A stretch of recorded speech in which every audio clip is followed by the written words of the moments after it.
certainly join us. You've closed it. Well, then you've been recording all along? No, I'm not. No, that says, Yvonne, that says pause the recording. Now it's recording. Oh, yeah, Yes. yeah. Okay, all good, all good, all good. Oh, gosh. Down here it says something else, and up there it says something else. Okay, weird. I'm not going to say a word. Yeah, so on Wednesday, every second Wednesday, I have one of these BBD corporate wellness webinars. And we usually have a heap of people watching that because the company has about 1,000 staff members and they distributed all over the world. And so around about 1 o'clock on a Wednesday, everybody sort of comes together for half an hour or so. And we've been talking about stress and wellness. And you may, I've posted some of those BBD things up on Circle of Friends. You may have seen them. But now I need to get out of all of the technical stuff about addiction and worry and anxiety and stress and habits and all of that. And I need to start to present something that is about how to fix this. And so I want to introduce to this group of geeks, predominantly geeks. These are propeller heads. These are guys who sit drinking coffee all day. Most of them are, they'll clock me if they hear me say this, but most of them are sort of socially inept. They're nerds, they're brilliant people. And one thing I can almost guarantee is that 90% of them have not even heard of anything like meditation. So I've got to introduce this topic to them. And I thought, how do I go about doing this?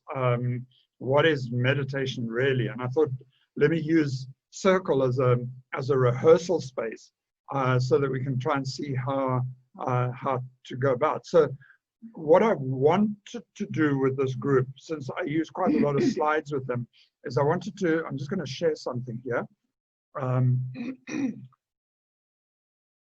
If you can maybe see that, I hope you can.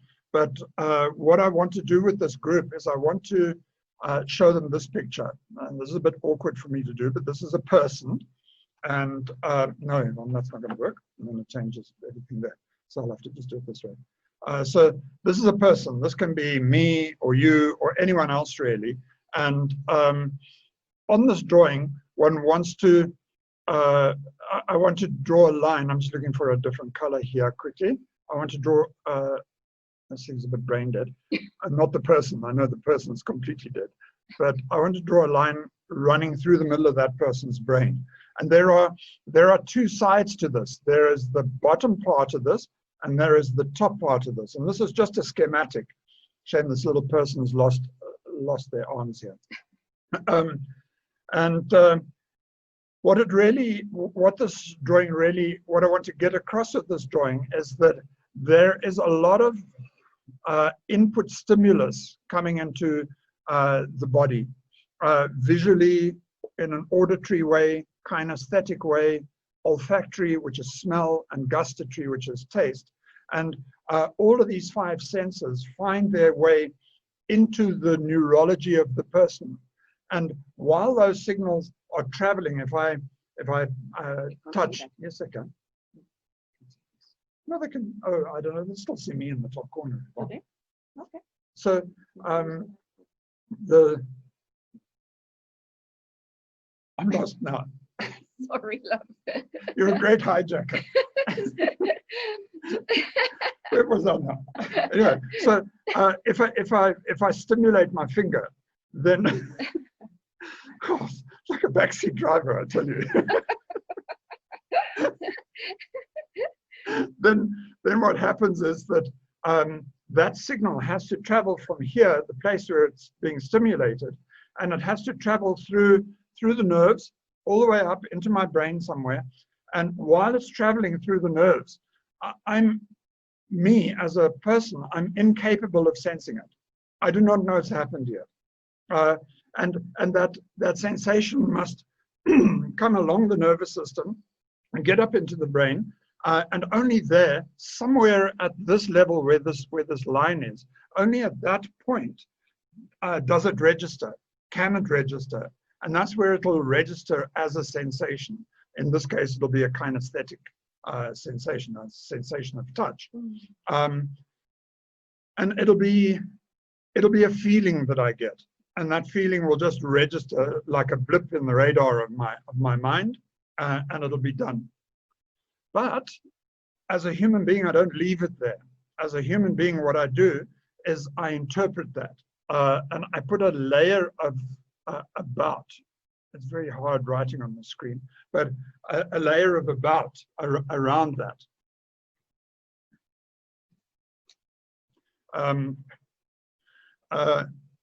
And so what we do is we take this primary sensation, this feeling, and we put an abstract layer of meaning on that.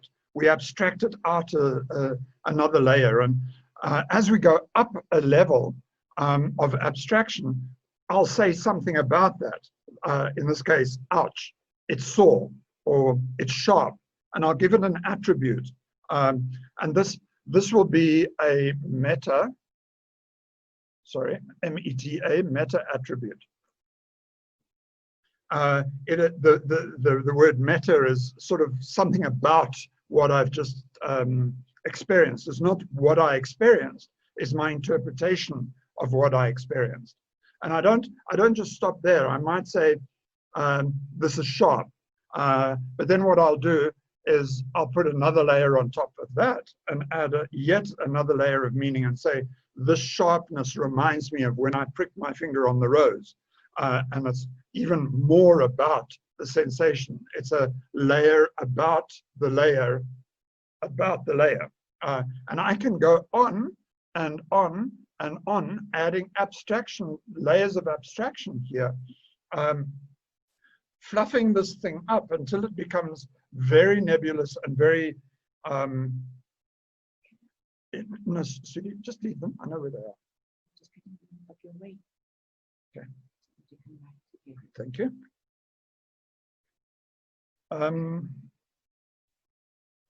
So yeah,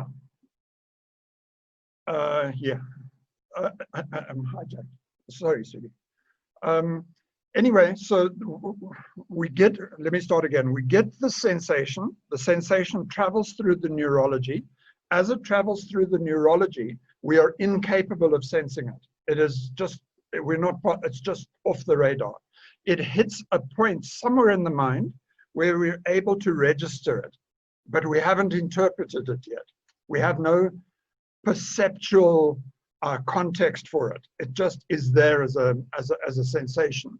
And then what we do is we start to abstract it out. And as we abstract it out, we add more and more and more layer to it, to a point where we're talking about it right in the top here in very, very abstract ways.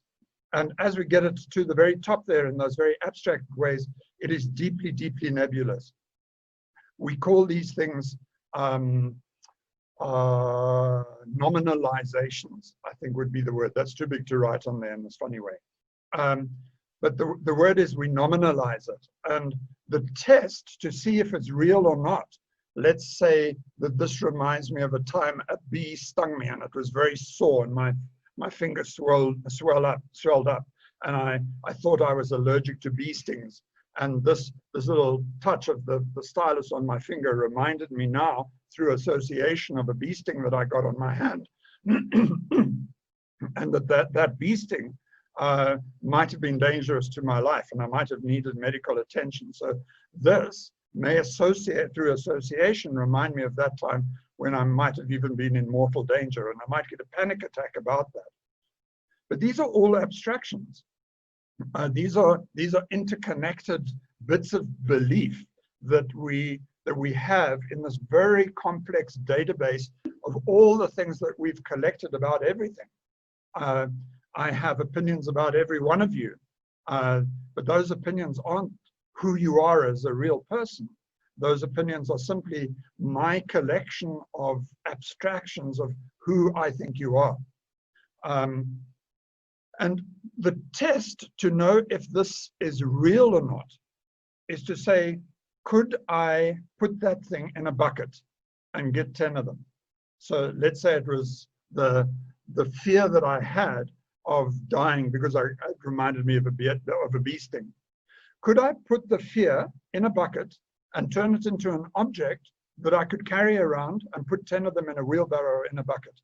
And if I can't put them in a bucket, if I can't put them in a wheelbarrow, then they're not real. They're abstracted ideas. And so if they're not real ideas, if they're not things that are tangible and real, things that I can feel, things that I can sense as being another object, then they are simply figments of my imagination. They're part of my perceptual database of how I consider the world to be.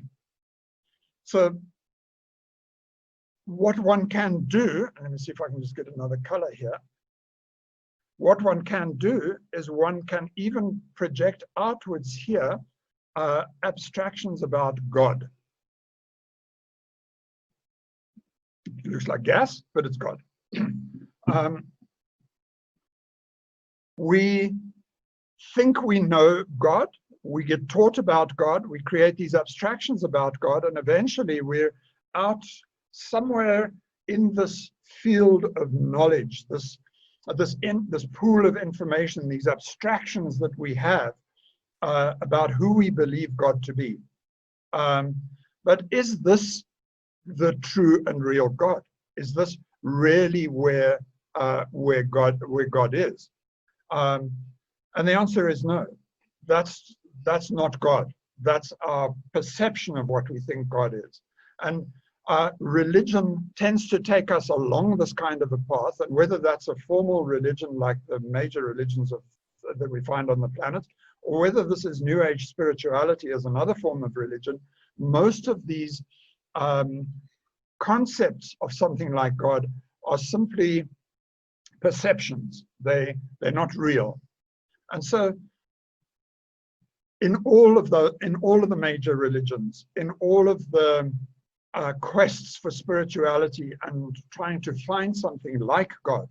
God is just an example. I probably wouldn't use this example on Wednesday when I'm talking to this group because it may be offensive, but I'll talk about something else. But on this group, let's just use it as an idea of God. If we're looking for God, we're not going to find God in our world of abstractions, in our world of intellect. God does not live there. What we would have to do is we would have to start at the top of this pile of pancakes. This is like a Dagwood sandwich. We'd have to start at the top of this, and we'd have to peel away layers of abstraction. We'd have to take off those layers of abstraction, one layer at a time. And as we collapse this, we will eventually come back down to this line over here. And when we come back to that line over there, and we use the process that we use for this would be meditation, mindfulness. When we allow that to happen, we come to this place which, let me just give it a label, trance. This is like child's writing. I think Mila Marna could do this better than I could do it. But anyway, it's a wobbly screen here on standing up as a PC. Anyway, enough of the excuses. If we can collapse our abstractions about the world, if we can collapse the abstractions about the world, come back to this line of just pure feeling, then what we've done is we sort of can get ourselves into this place of trance. And trance seems to be universal, and I use it as a sort of as a bit of a loose term here for this state of awareness. Because by the time you've stopped making ideas about what you're feeling, when that part of the brain that creates the perceptions and abstractions, when that part has gone quiet, then all we're left with is we're just left with these feelings. And by and large, that is characteristic of trance. I meant to bring our book, the hypnotherapy book, the addiction book. Would you fetch it for me just now? I think it is.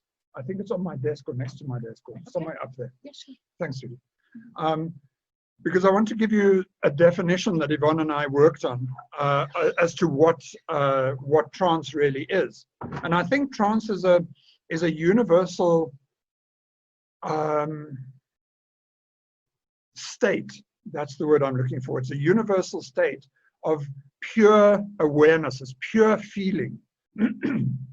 that state is where you're not registering, you're not making interpretations. You're simply at that place of primary awareness. Whatever sensations are coming through the body, up to that point of registry, those sensations just simply come in, and we sit with those sensations, and we don't go beyond.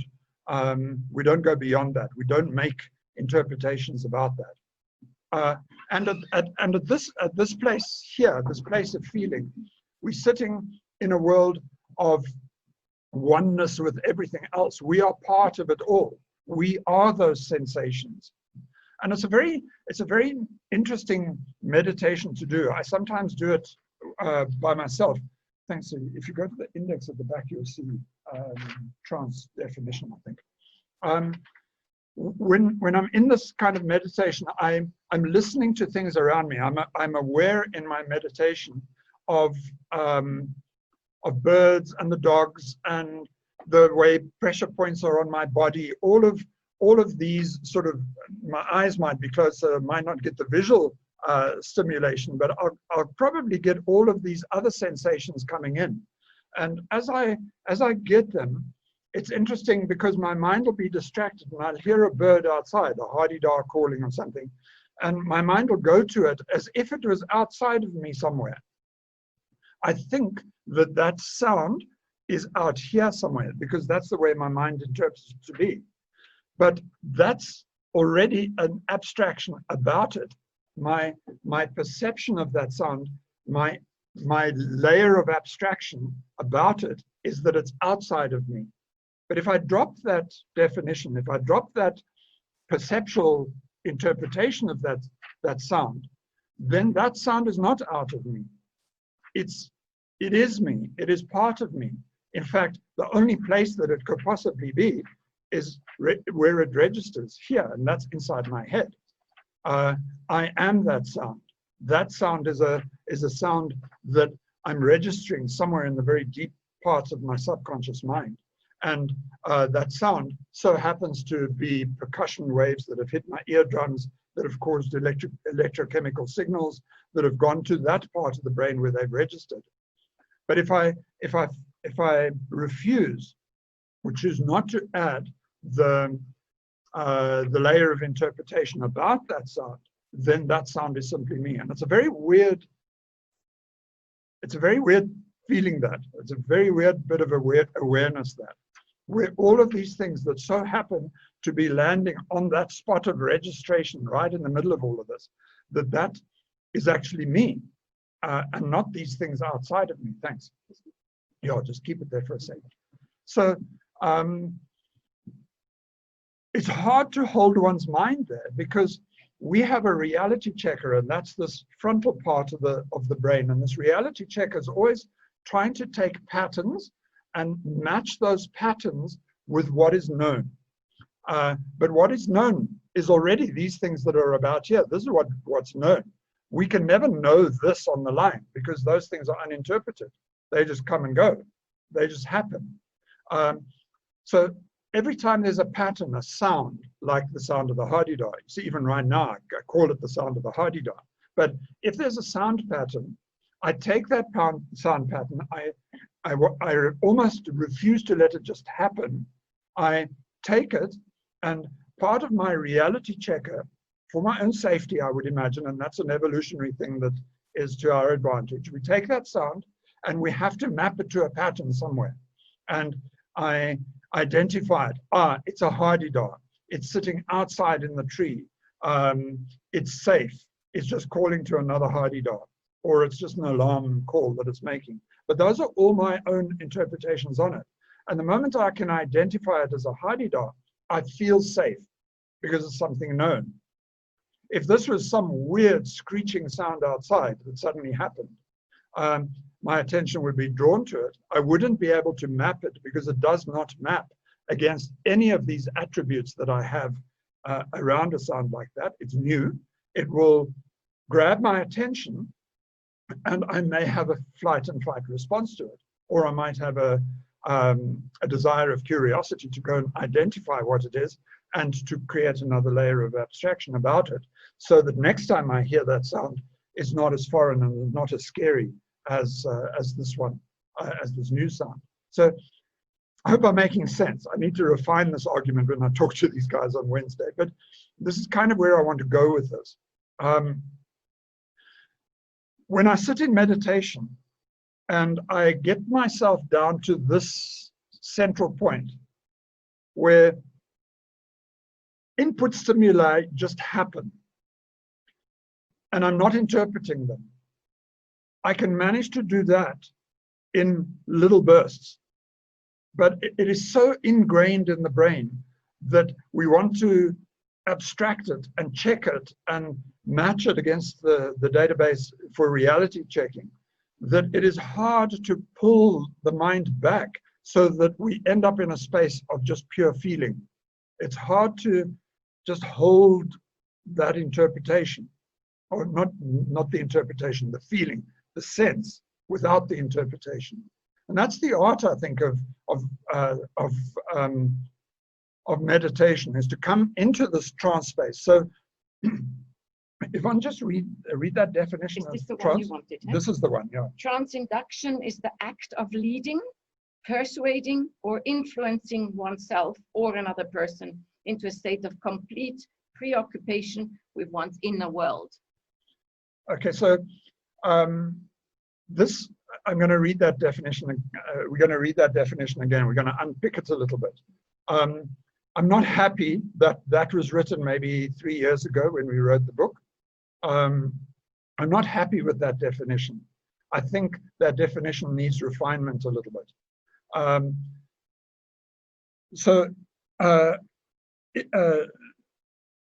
No, that's the trance induction. Have you got the one about trance?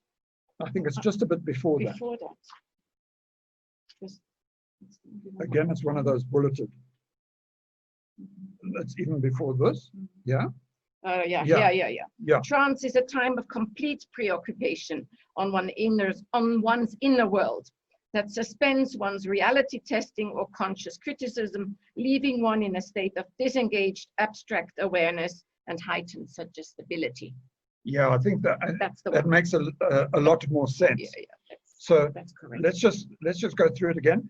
Trance is a time of complete preoccupation on one's inner world.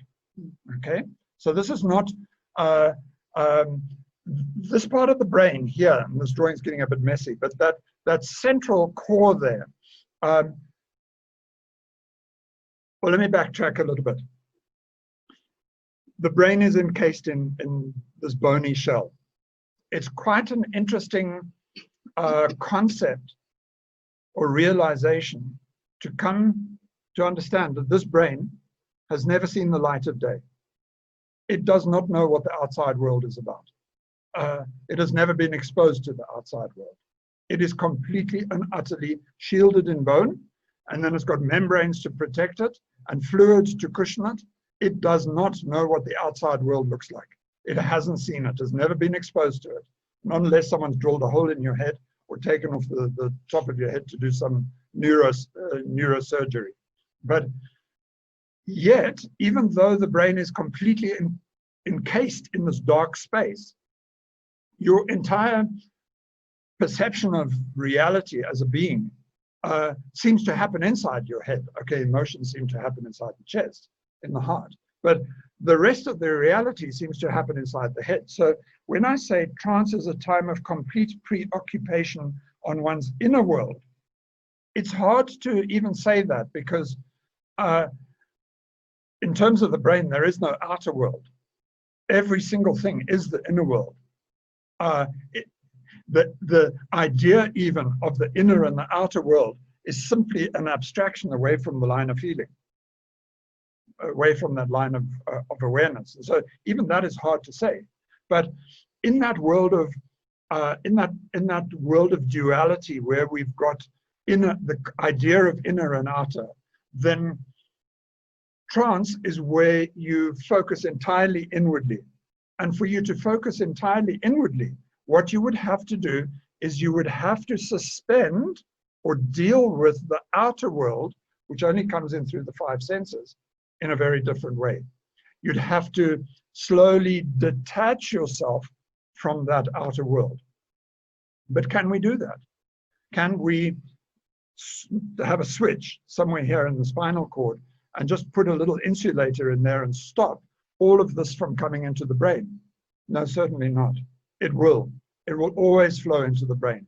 So we cannot entirely detach ourselves from that outer world. All we can do is we can hold ourselves on this line. If we can hold ourselves on that line of feeling and prevent ourselves from interpreting what happens, then we will get into that space of complete preoccupation on our inner world.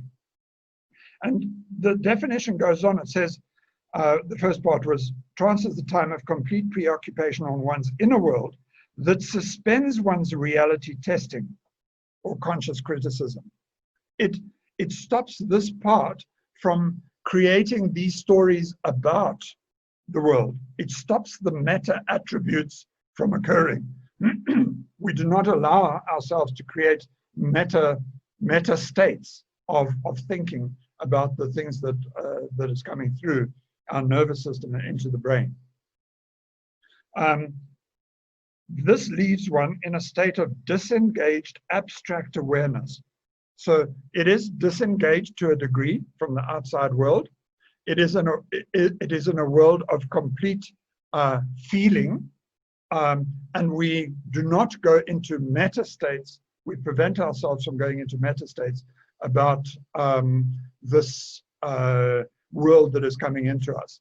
And if we can hold ourselves on that line, let me just get a slightly different thing here. If we can hold ourselves on this line, that's kind of where meditation keeps us.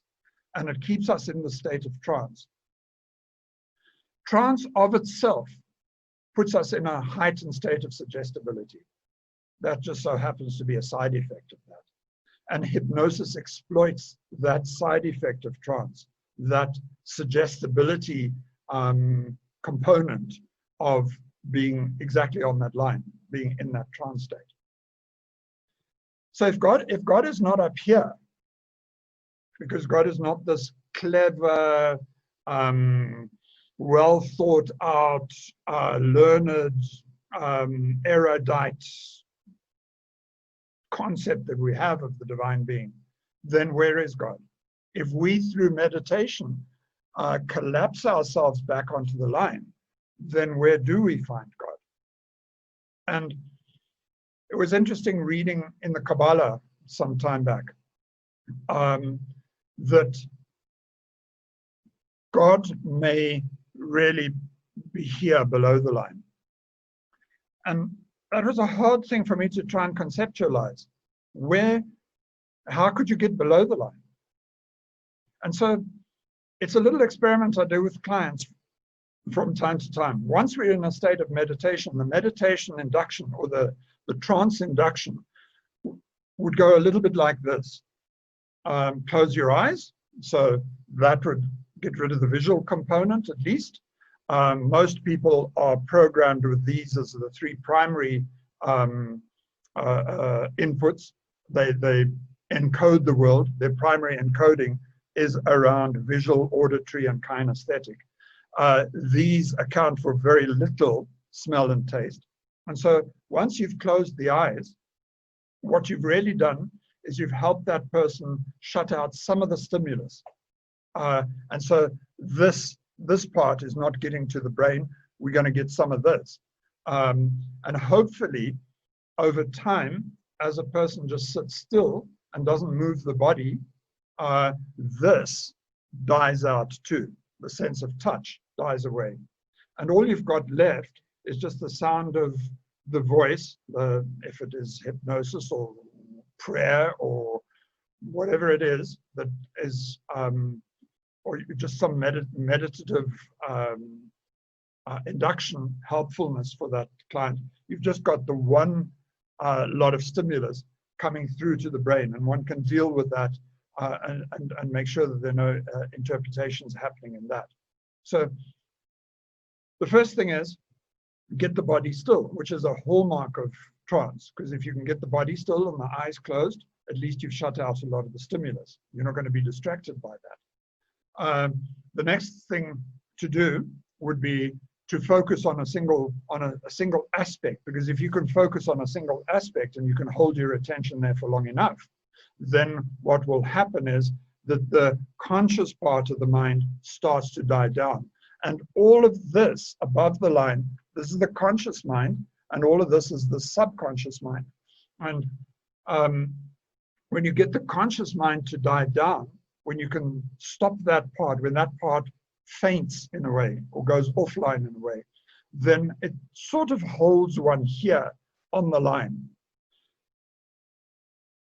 If one goes into a state of trance and all that is left is awareness, because now where are we? We're here, we're just in a state of awareness.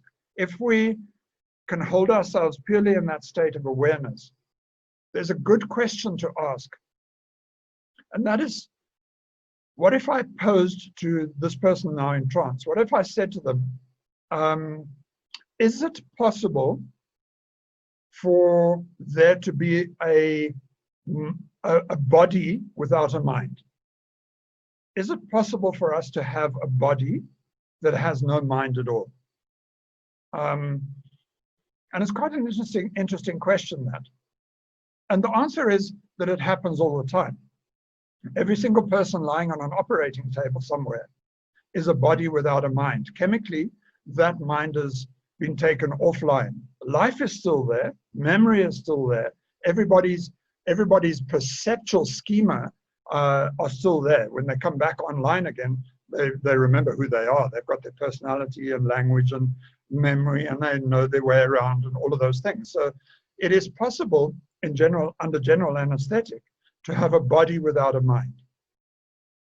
Is it possible to have a mind without a body? So if the one is true, is the converse true? Is it possible to have a mind maybe, without a body? Well, I suppose in trance, it's about as close as you can get to it. One gets so close to that line, one in one's meditation comes so you reduce it down to that point of pure being, of pure awareness, that one can sit there and slowly one takes the five senses offline. And as the five senses come offline, even if you're doing trance on yourself, you can detach from your sense of hearing and become oblivious to the world around you. You almost go into that astral plane, and you leave the body, you detach somehow from the body. And the big question is,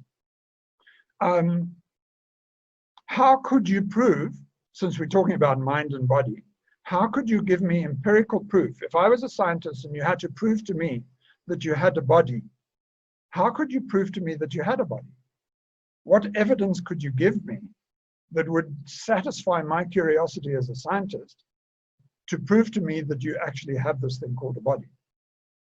And the only way that we can prove that we have a body is to use the body's own five senses in order to detect itself. We can hear it, we can see it, occasionally we smell it, we can taste it, we can touch it, we can hear it. But if you got into the control room and you pulled those volume control sliders down and you stopped all of those five input senses from happening, after a little while, when those are dead, you would not know whether you had a body or not. And the big question then is, if you're in a state of trance and you have no clue whether you have a body or not, the only residual thing that might give you a sense of a body is that you have a memory of where you last left your body, how your feet are placed on the floor, how your hands are resting in your lap, what's around in your world. But that's just a memory map. And that memory map tends to fade over time. And as that memory map fades away, you'll have no idea exactly how your body is positioned in space or time, or where you are relative to your outside world, your environment. And one collapses inwards. One comes to this very amazing place right in the middle of it all.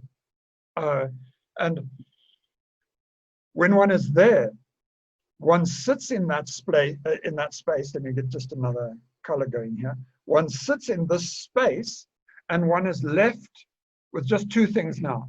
Body, if this is body out here, body has gone away. The body's not there anymore. It's there, but you're just not able to sense it. You don't identify with it at all. The trance is so deep. So body's gone, but this here still is the observer, spirit, soul, whatever you want to call it, and mind. Because the mind, even though the reality checker part of the mind, the conscious criticism part of the mind might be offline, we still have mind. We have the capacity for thought. And how do we, at this, to hold on to this line, how do we stop thought? Because we want to stop the mind from thinking. We want just a blank mind. Because if we've got a blank mind, then there are no meta attributes or meta states that we're in. We're just in the world of awareness, in the world of feeling. And I've grappled with that, and I suppose that's that age-old dilemma of how do you still the monkey? How do you stop the monkey from jumping around in the forest? How do you quieten the monkey of the mind? And there's one thing that I stumbled across a couple of years ago that seems to work for me. And you can try it right now. You can ask this question of yourself. You can say, what is my next thought going to be? Ask that question of yourself. What is my next thought going to be? And then wait for that thought to arrive. Just do it. I'll just be quiet for a minute.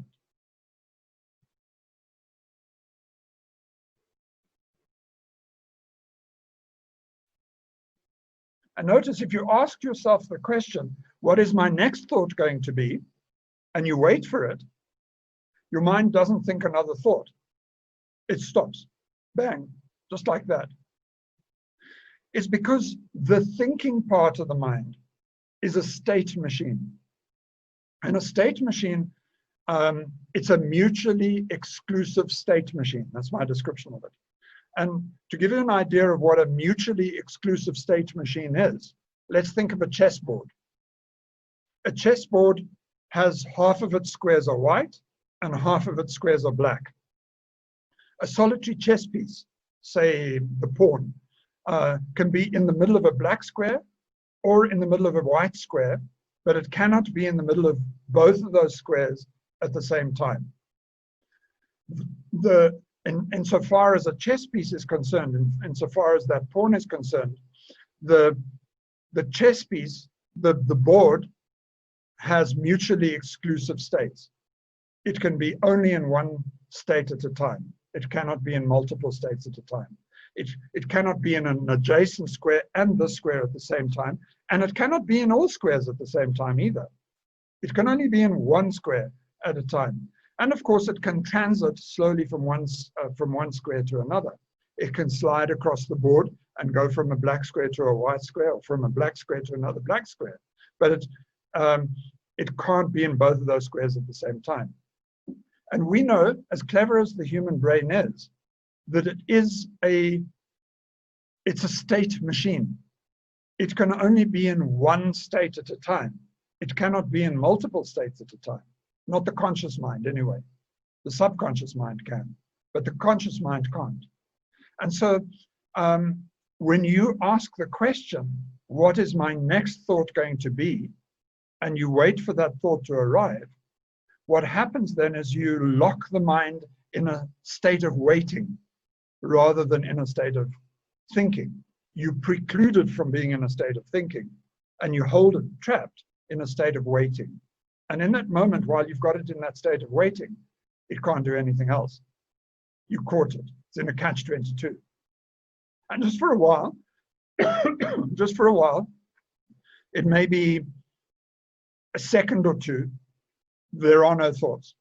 And when there are no thoughts, what happens in that little precious moment is you end up exactly on that line. Here's Ken back. So you hold yourself exactly on that line for a bit. Hello, Ken. Welcome. Glad you could be with us.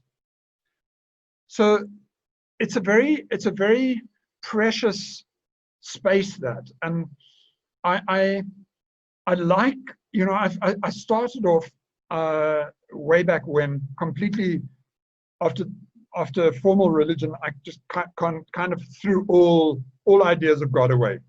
I suppose I was atheist, and even part of that appeals to me in some sense still today. But I understand that there's more to us as human beings. And then I got involved with Ram Dass and all of the beauty of that, and that rekindled this thing that I call spirituality as opposed to religion. But I want to make sure that I don't go out looking for God, even out there in terms of cleverness of the head. But at the same time, science drives me. I must have a scientific explanation for things. I must be able to put together a reasonably good argument, not to try and convince anyone else, but to try and convince me that there is a magical place somewhere that is worth pursuing. And what is that? And how does that change me? And how does that alter my place in the universe? And so far, I hope with this now rather messy drawing that's up on the whiteboard, I hope that with this, I've been able to at least show you that there is possibly some kind of scientific way of explaining what this very beautiful thing called trance really is, that magical spot on the line, being on the line. But then if there is on the line, there has to be off the line. We live in a world of duality. You can't have the line exist if there isn't its antithesis, its opposite. And so if on the line is this trance, this magical place where we just are everything, we are the universe. This is last week when we were talking about God, and the possibility of God. I think this is where we as a human being experience the inner God. When we've collapsed to the line, this is the inner divine. This is our observer. This is our own divinity. We have risen to that place of heaven. We've transcended all the world of opposites.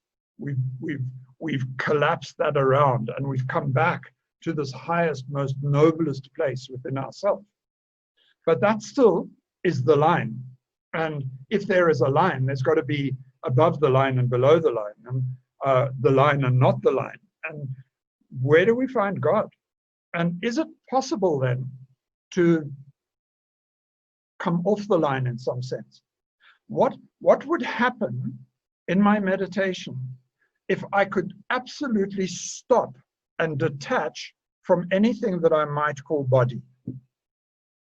What if I can completely detach from all those five senses? What if I lose perspective of or awareness or comprehension of this thing called body? What if body itself just completely disappears, if I'm able to do that? What if I can step below the line? Without body, I become formless. Without form, I meld into the rest of the universe. When I meld into the rest of the universe, I find God. So maybe our idea of God is not up here where we can conceptualize God. Maybe our idea of God, as Kabbalah kind of suggests, is this below the line, outside of form, outside of body itself, in some ethereal place This is a place where we're not even talking about molecules and atoms and substance. This is just pure consciousness, the rawness of consciousness itself. And there's a nice little meditation around that, and then we'll just stop there and open it up for questions. The meditation goes a little bit like this. Imagine that you were this formless, godlike, below the line consciousness. You were just consciousness. So what you knew is that you were aware. You knew you were there. So all you could say about yourself is, I am. But you could say nothing more. So it would be, I am ... How would you know what you are? Well, it has to be I am ... because I can be anything. I am the whole universe. And if I am the whole universe, then I am a pilot. I am a body. I am a male. I am Caucasian. I am all those things. But I am also female. I am also black. I am also some alien on another planet. I am also the cat and the dog and the flea and I am everything. So I don't want to reduce myself to any one of those things. And if I have just popped into existence, say for the very first time, and my very first bit of awareness is I am present, then how would I know more about myself? I wouldn't know anything about myself. I wouldn't know what a flea is. So I would have to manifest as something. And so let's say I chose just to manifest as a ball. And I'm a bright red ball. And I'm like one of those executive squishy balls. So I've got texture and like a foam rubber ball, a solid foam rubber ball. I would know a little bit more about myself. I have a surface, I have a core, I have texture, there's inside and outside, there's on top of me and below me, left and right, front and back. I start to understand a little bit more about myself after I've manifested. But if you told me about something like a corner or an edge, as a ball, I would have no idea what you're talking about. Those would be foreign concepts. So if you were another point of consciousness somewhere out there and we sort of came across each other, we met up with each other, and you said, I am, and I said, but I'm also I am, and I manifest as a red ball, then you might say, well, okay, I'll manifest myself as a green cube. And it's all of a sudden like, oh, look at you, you've got corners and edges. I don't. You're green, I'm red. You're so big, I'm so tiny. Now we can start to find out more. And the more we manifest, the more we come and go in different shapes and forms, the more we learn about ourselves. And perhaps that's what human existence is all about. Maybe all of this cleverness and all of this body put together allows God, not this God, but this God, to know who it is. Maybe this God needs the universe to unfold and to have all of the manifestations and the unraveling of everything that happened since the Big Bang for God to know who it is. And by the time this universe has fizzled out and gone back into the mother universe, and the mother universe has fizzled out and gone back into the grandma universe, and back and back and back into all the ancestries of all of the previous universes to the Eve universe, maybe by then the universal God knows who God is in its fullest form through the realization of each of the experiences that the universe has allowed it to have. And if that is the case, nothing that I do is sinful. Nothing that I do is worthless. Everything has purpose and meaning. And it's done so that the greater God can get to understand who it is. And I like that. I like that concept. So I need to now distill all of this into a half an hour complete for novices introduction to meditation. But I'm keen to get feedback. I'm keen to get some comments. And by the way, some of you haven't seen this book of Yvonne. We put it all together, some 500 pages in it now on addiction. So we just can't wait for lockdown to get out of the way so that we can run some courses around it. But anyway, let's open the floor for some comment. I'm going to just take away the share because it is a bit messy, and we can see each other a bit better then. Just remember, just pop your hand up if you want to say something, and then you can just open up your mic.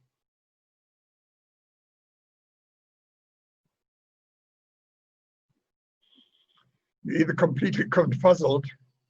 I love, you know that acronym. It's an initialism. It's an acronym. BOIK. I love that. And you know what BOIK stands for? Boy, am I confused. B, you wanted to say something. Yeah, I wanted to say something. A while back you said that you stumbled on that. What will your next thought be? But well, a very long time ago, that same idea applies to when you count, and that's why the Buddhists always count. But they count with a specific in a specific manner, because they count 1, and then they know that the next number is 2, but they stay as long as they can in that space in between 1 and 2 to capture the mind. That's nice. And then when they can't hold on to that any longer, they go to 2, and then they stay in between that gap again to go to 3. And that's for a novice. It's very helpful to teach them how to capture your thoughts. That's the one thing. That's lovely. I didn't know that, B. I thought it was just like, you know, the Catholics would do the Holy Rosary and just count the Buddha beads 1 at a time. Yeah, that's another, that rosemary is another thing, but to count and capture that space in between, it's that knowledge that there will be another number. And you know it's coming, but you can stay in that space for a while. Okay, that's the one thing. And a very helpful exercise for novices is to, when you don't induce a trance, there's no facilitator, that they imagine themselves to be transparent. So they close their eyes, the visual is gone. They relax their bodies, so they sort of bypass that. But the audio is the most difficult part to bypass when you're on your own, when you try to meditate.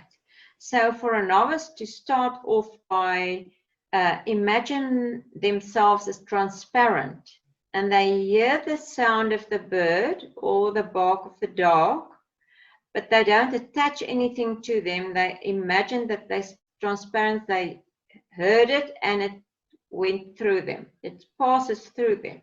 That's another helpful one for a novice. Thanks. Thank you. Thank you. I'd like to add, oh, sorry.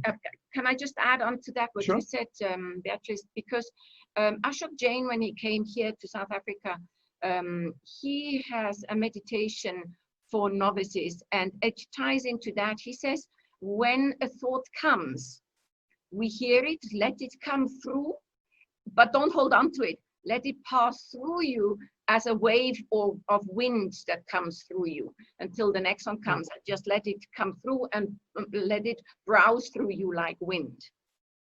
That's true. Just don't attach, don't label it. Exactly. Just go through you. Yeah, don't hold on to it. Yeah, that's cool. And then, of course, Tom, but you know Donald Walsh, the little sun and the soul, the little soul and the sun. That I find to be a very helpful, but you can. That's a lovely meditation. Yeah, that is, but the explanation for people who doesn't know what you explained now about God, that's about what you explained in a parable. Thanks. Thank you. Ken, you wanted to add something? I missed the beginning now, so I hope I'm on the right track. Yeah. Yeah. What Bridges is talking about is called the japa meditation. The japa meditation is the meditation where you do the gap in between the numbers. So it's translated in English as the gap meditation. But japa, if you Google japa, G-A-P-P-A, it is the japa meditation that the Buddhists used to do that. Wayne Dwyer has taken that and he's actually made an extremely nice version of that, where he uses our Father that are in heaven. So you will say our Father, our, and then you will stop, go into the gap, go back to the our, into the gap, and then to the next version of the prayer. So if you Google, because that's a nice thing that people can resonate with, because there's nothing funny about it.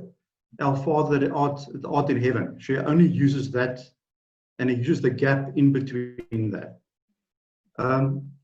Then for novices, I don't know, you guys may have spoken about this, but the first thing for concentration for meditation is breath. Breath is the link. So the link from the physical body to the subtle body is the breath. That is the one that gives us the link. That's why all your esoteric and all your Eastern thinking, your Western hermetics, Stoicism, all of them, breath is the mechanism. So it's just about being aware of the breath. And then for novices, just for them to put their hands on their just below the breastbone, on the solar plexus.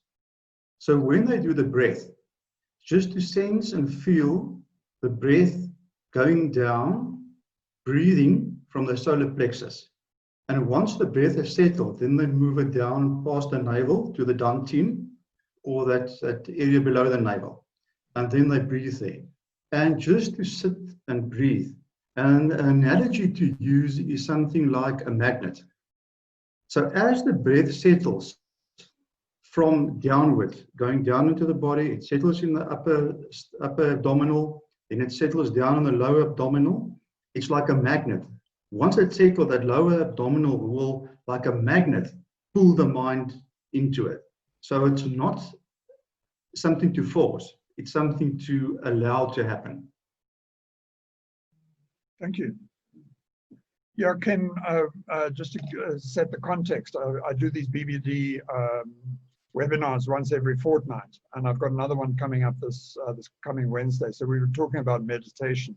I need to introduce meditation to a group of geeks, really, computer geeks, and it's going to be quite a challenge because these people come from different walks of life and different religions and all sorts of things, and many of them aren't even religious at all. So it's going to be quite an interesting challenge.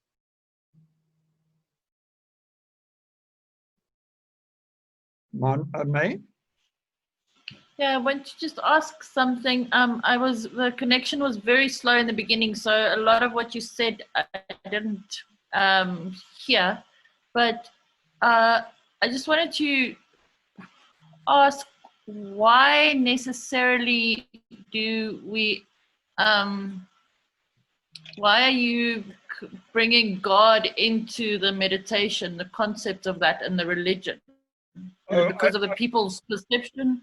No, I wouldn't do that on this for this corporate thing. I wouldn't do that at all. I wouldn't bring in any concept of God.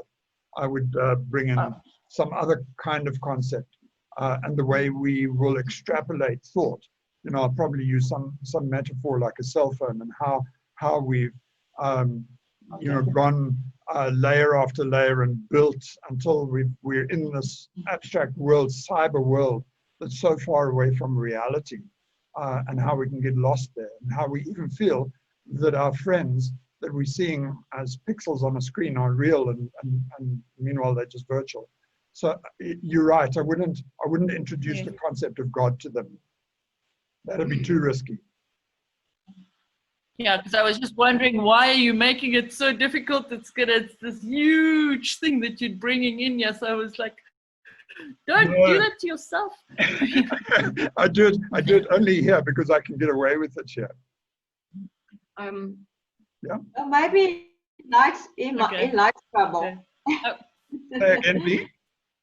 Maybe you like the trouble. You're a real troublemaker. So he is a stirrer, so you might as well try it. I don't mind poking the bear.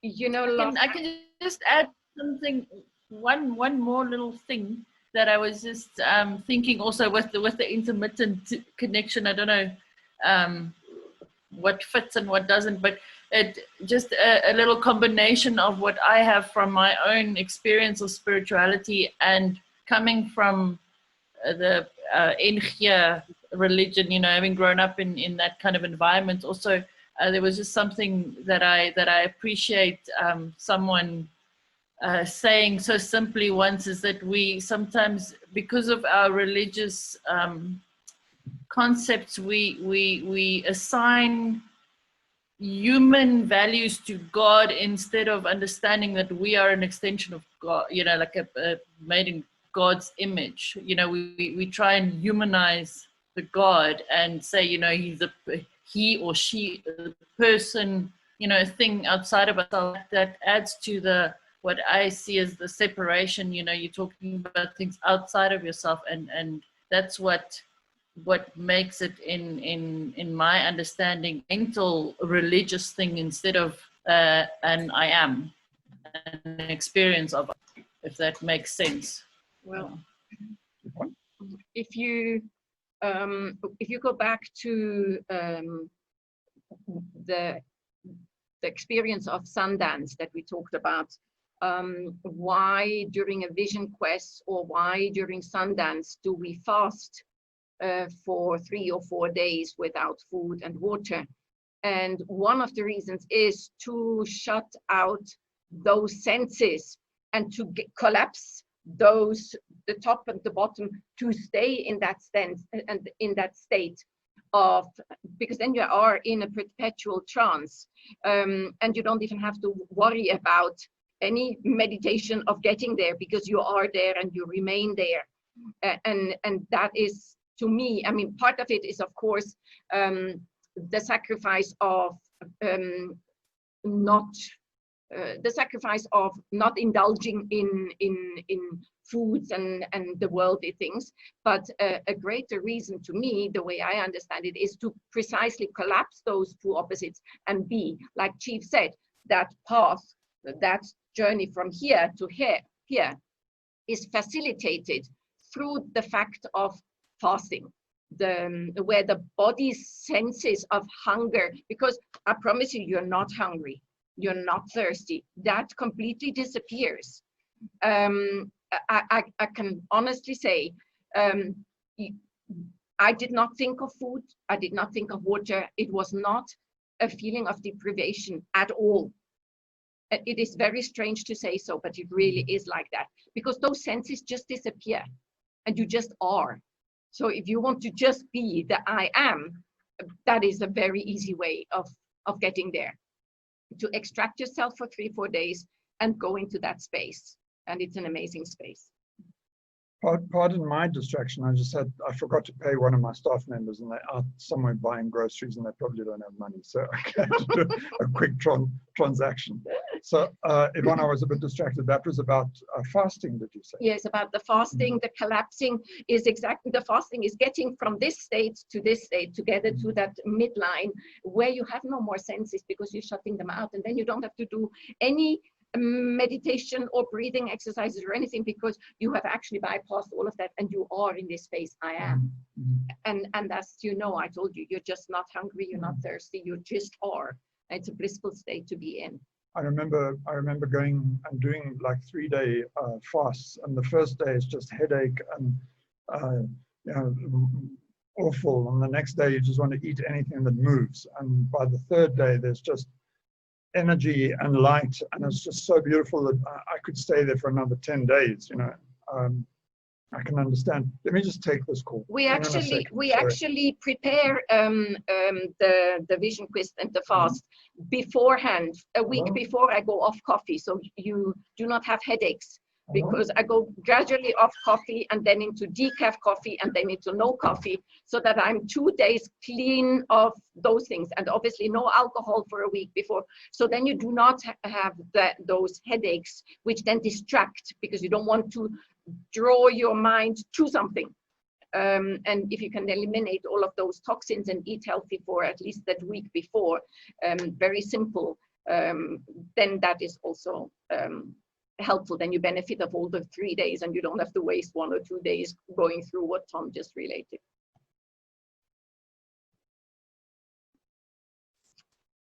So Tom's just gone outside to talk to these, whoever it is. Okay, yes, so are you guys going to organize a session of trance here locally for us? You mean on Zoom? No, not on Zoom. When lockdown. Oh yes, anytime. You know, normally our circle of friends, what we're doing on Zoom now is here once a month in the auditorium. And that space is open for anything. If you want to do a trance like that, Tom can do a trance like that for all of us. Yeah, what I'm actually talking is the Sundance experience. Is it the rising sun? Yes. We can do that. We could do that, of course. It will obviously be different, but we can go down to the medicine wheel and we can do them. We would just all have to be here at least half an hour or even an hour before to get ourselves into the right mind. And we can do that. It will not be like Sundance, because obviously there is no shaman present and everything, but we can experience a bit towards that, definitely. Because I mean, to get into that space, we can do that ourselves. It might be different, but that's okay as well. It is what it is after all. And if we could prepare that, for instance, if you could come fasting from the day before, that would be even better. That would be awesome, in fact, would be really awesome. To do this on Zoom? No, to do it here when lockdown is over, to do like a sunrise, to do a sunrise that'd be so nice. meditation all together down by the medicine wheel. Indeed. Ken? Tom, I just want to come back to the corporate guys. It's just my take on this, and I think you know all of this stuff. I want to repeat it. My personal thinking is just to stay away as far as possible in the first sessions on the word meditation. Because people will have the meaning making in the higher metaphysical thinking that will then, if a person is very religious, when they hear the word meditation, immediately on their meaning making, they will put barriers up against it. But if we use deep relaxation, I mean, there's nothing linked to that. And then maybe using a metaphor like sleep. So if we go deeper into it, we are moving through 3 stages. So we are moving through the waking stage, the dream state, the deep sleep state, and then Turiya. That's the fourth state. Although the fourth, all the physical, the subtle, and the causal is all contained within Turiya, but that's the stages we go through. So we've discussed it so many times in the training with you, that the moment just before we go to sleep, we are in trance. And just before we wake up, we are naturally in trance. To maybe phrase that and use language that gives the person the transition from waking to sleeping, to build something around that deep relaxation. And then I'm just specifically talking now about people in that IT environment. Remember, their body mind is working all the time. So the intellectual mind will put barriers in between, especially if we want to start withdrawing the senses. So if we want to close the eyes, the first thing, the controlling mind will fight against that. I mean, I'm talking actually a lot of rubbish here because you know all this stuff from hypnosis, but just that same principle. So let them keep their eyes open and just focus on something. Let them put something, even if it's the camera of the, which actually will help you a lot if you can focus and look into the camera of the, and just focus on them, keep their eyes open. So the first thing is to keep open, to focus on one spot, and then take their mind to the breath. So bring the breath in there. So, okay, now, as you are staring and looking into the camera, bring your concentration down to your breath now. Just feel and sense the movement of the air between the bridges of the nose. So put your focus and your attention to that spot, the bridge in the center of the nose. Then, I'm just giving an example, Tom, it's just, then, because where you will catch them is when you then say, okay, now I want you to only focus on the left nostril. So just feel the breath going in and out in the left nostril. Can you do that? Can you sense how sensitive the breath is? By only focusing, although you're breathing in both nostrils, focus only on the left nostril. Now change and go over to the right nostril. And then after they focus on the right nostril, then you bring it back to the two nostrils again. And then the suggestion of, because by the time, maybe half the people that has not got a barrier up, the eyes will already be closed. But then just drop a suggestion there that, and if it's okay with you, and your eyelids become heavy, you know all this time after, just so what you do is so you because you need to trick them to get past the controlling mind. I mean, you know all this. I'm just but especially because these guys controlling mind. Maybe other analogy you can use is about letting the individual allow the controlling mind to release. So that's techniques, also deep Zen techniques, where you then speak directly to the mind, so that the person gets familiar with the controlling mind, and then say to the controlling mind, or what are you doing for me? Why I'm there to protect you. I'm there to control you. Is it okay? Controlling mind, would you allow me to relax? Just a little bit of suggestions, but you know all this. No, I like the metaphors, because yeah, look, these are not new concepts, but it's how to get this across to somebody. I really, all the richness of ideas are great. I'm going to try and sew that in. I've got about, it can be anything up to 800 people watch this thing at a time. So to try and control 800 people is difficult, and I don't know how. I'm not even sure this time round I might be able to help them get into trance. I think this time round it's about setting a context for it, and maybe the time afterwards, once the concept's there, maybe to try and nudge them into that space. B? I wanted to know if we can see the result, if you'll send us the result. Sure, I will. Yeah. Well, we would love to see what happened and how it played out. Of course. No. I managed at last to package 2 of our previous circle of friends meetings at BRC. You saw the one yesterday. I'm going to, as soon as we're done here, just give you the link to the other one. I've got a 3rd one to do, last week's, and then I'll package this one with its message drawing as well for today. And then we can just go through those. I'm talking about the other one. And I'm talking about I'll do the other one too. I don't know I've been here. Yeah. I want that one. Cool. I'll show you that one. That'll be the more polished PowerPoint presentation one, you know. You're not going to do that scribbles. I thought I have to teach you how to draw. That's the architect. The architect in you. It's so difficult on the wobbly board here, because if I move the PC, then it moves the whole configuration. I need to put the camera separate so that I can take the laptop, put it on my lap. But then I'm looking down. Then I'm not looking in the camera, and so that's difficult.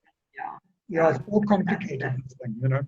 And I don't want to use the laptop's camera, because then when I do it like this, you get the up the nostril shot, you know, which is not very pleasant.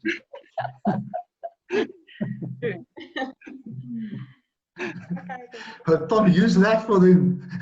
Tell them to look into the nostril. Look into my nostril. It's better than the one about look into my eyes. We joke. Anyone else want to add anything? All done. All good. I have to go. No, so do we. Go well. Okay, bye-bye. Have a lovely day. Thank you. Take care. Bye. Bye now.